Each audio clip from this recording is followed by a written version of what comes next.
ማታ ዩቲዩብ ላይ ቶኪዮን ስታይ ነው ያመሸው። ጧት የምትለው መርካቶ ነው። የብደቷ ዜማ ማለት ይሄ ነው። የምታየውና የምትኖረው አለጣጣም ሲሉን የምታብደው ነው ማለት ነው። የብደቷ ዜማ የሚባለው ምኞትና ልክ አይደለም ምናል ልክ አሁን ወደ አንተ ጥያቄ ስመጣ ለምን ነገ ያስጨንቀናል የሚል ያልከኝ ነገር በጊዜው ሁሉ በተራ እያስኬድ ነው አይደለም እያስኬድ ነው አይደለም። ለምሳሌ አንድ ሰው ጧት ተነስቶ ጫት ይቃምሽ 8-6 ሰዓት ጫት ይቃም። በጣም የሚያሳዝነው ነገር የመቃሚያ እንኳን ብር ፈልጎ ነው። እንደው ብር ኑሮት እኮ ሰርቶ እንኳን ቢቀምሽ እንደው እንደ ሃይማኖት እንኳን ለንስሐ እኮ ይመቻል። ንስሐ ግባ ለማለት ቢያንስ ጤናውን እንኳን የሚያስመልስ መታከሚያ እኮ ይኖራል የሰውዬ። እኛ እኮ በትርፍ ሰዓት እንኳን ፈረንጆች እኮ ኃጢአት የሚሰሩ በትርፍ ሰዓት እኮ ነው። እኛ እኮ በመደበኛ ሰዓት ኃጢአት የምንሰራው።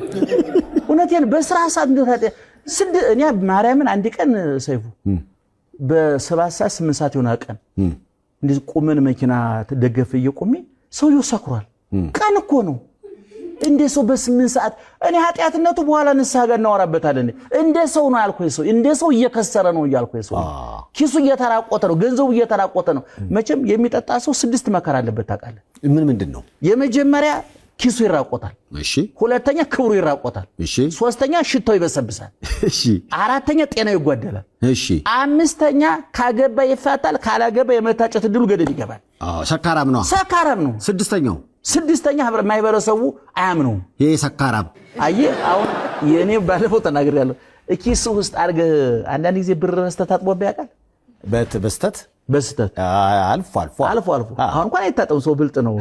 ሞባይል ባንኪንግ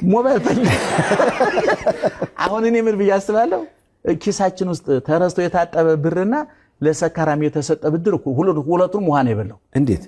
ያኛው ሰካሩን ብር ለመጠጥ ነው የሚያውሉ። በቃ አሁን አንተ አንድ ሰካራም መቶ አበድረ ቢልህ ይጠጣበታል። ሊመልስ ነው አታምነውም። በቃ አንካ ወሰደው 100 ብር ጠይቆ ከሆነ እንካ 20 ብር ትለዋለህ። እሱ ክብር የሚባል ነገር ስለሸጠ እንዴት አበድረ ቢዩን ካይለኛል ተመጽዋች ነው እላ አይገባም። አይ እሺ ብሎ በዛች ቀምሶ እንደገና ራሱን ስቶ ሌላ ብድር ጋር ሄዳል። እና ዙሮ ምንድነው ያልከው? እኔ ነገ ለሚያስጨንቀናል ለምትለኝ እኔ እየኖር ነው ያለው ኑሮ ተመጣጣኝ አይደለም ነው ያልኳል። የምናገኘው መረጃና የምናገኘው አንድ አይነት አይደለም። እስኪ ለምሳሌ አንተ የሚዲያ ሰው ነህ። ሚዲያዎቻችን በእውነቱ እኔ እኮ ኤፍኤሞቻችን እኮ ከአዲስ አበባ የሚተላለፉ የአማርኛ የፈረንጅ መዝናኛዎች እኮ ናቸው። ልክ ከለንደን አለመተላለፉ አማርኛ ስለሆነ ነው እንጂ ለኛ የሚመጥን አይደለም እየተወራን ያለው። ለህብረተሰብ ምንድነው የምናወራለት? ለህብረት የኛ ማህበረሰብ ድንች ቀቅሎ ጥቂት አነክሶ ለሚኖር ማህበረሰብ እንዴት ነው ስለ ችክን የምታወራለት? እንዴት ነው ስለ እግር ኳስ እኔ እግር ኳስ እንኳን አማራጭ እስከምናገኝ ጥሩ ነው። መጽናኛ እኔ እኮ እሱ የእግር ኳስ እኮ ተቃዋሚ አይደለም። እኔ ይገርማል። እርሶ ምግቡ ምን እንደዚህ ህይወት ላይፍ ስታይሉ ላይ ነው። ላይፍ ስታይሉ ልክ አይደለም ነው የምልህ። በልካችን ተቀዶ የተሰፋ ኑሮ ውስጥ አይደለንም ያለ ነው። አሁን ለምሳሌ እኔ እናንተ አሁን ፈረንጆች ጨረቃ ላይ ወጥቶ ቤት እየሰሩ ነው ምን እየተባለ ሰማን።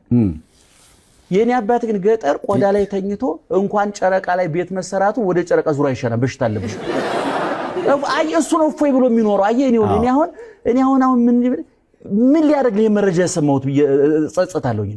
ምን ያደርግልኛል? አንዳንድ ጊዜ የማይጠቅም መረጃ ምን ይሰራልኛል? አሁን ለማህበረሰቡ እየፈሰሰበት ቲክቶክ ምንድነው ችግሩ? ቲክቶክ እኮ ከአቅም በላይ የሆነ መረጃ በአንድ ጊዜ ጎርፍ ይወስዳል። በዓለም ላይ እኮ ሎተሪ ከደረሳቸው ሰዎች 88 ከመቶ የሚሆኑት ባክነው ነው የቀሩት። ለምን መሰለ? ገንዘቡ ድንገት ነው ያጠለቀለቃቸው። አልተዘጋጁም።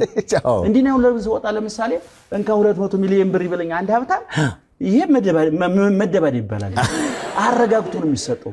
ይሄ እንደዚህ እስቲ ቁጭ በል እንዲህ ነው የሚደረገው።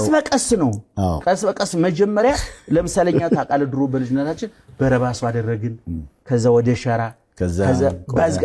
ያሆኖቹ እንደተወለዱ ቆዳ ጫማ የፈረንጆቹን ይሄ በጣም አደገኛ ችግር ይፈጥራል።